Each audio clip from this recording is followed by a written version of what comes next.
A mi em sembla que malgrat, o no malgrat, el fet de que Andorra avança no ens ha de fer perdre de vista que si rasques una mica les coses no han canviat tant que això. Des del que jo conec i des del camp amb el que em moc, i jo crec que està molt bé la situació home-dona. La dona ja té un respecte, ens l'hem sabut guanyar dia a dia, potser sense fer tant soroll, però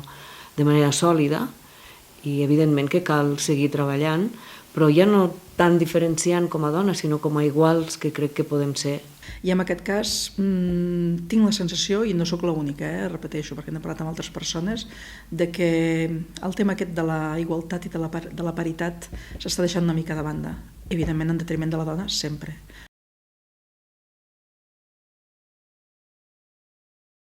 Jo crec que en el món de la cultura, pel que jo conec, la dona s'hi sent més lliure.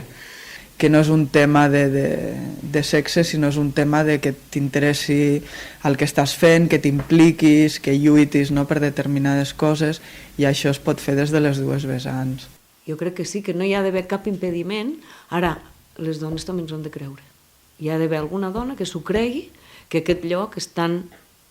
disponible com per qualsevol altra persona. Doncs sí que hi ha moltes més dones, perquè les dones al moment de veure la situació crítica de casa i que no troben una feina que correspongui a les seves aptituds dins del que pot ser qualsevol empresa, hi ha moltes que decideixen prendre el risc.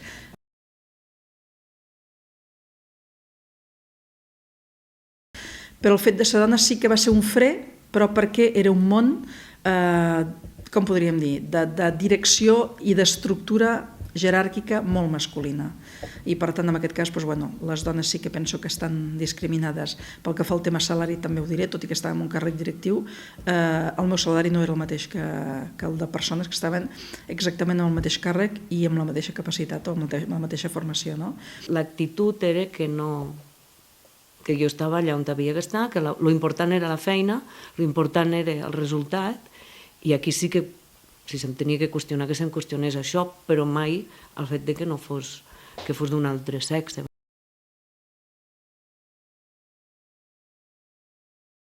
Ara la nostra jo crec que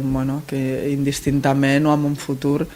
també trobarem dones presidentes d'entitats, corporacions, perquè ja hi ha un grup més ampli de persones que ens hem incorporat al món laboral i que transformar aquesta societat que tenim, que encara és molt patriarcal,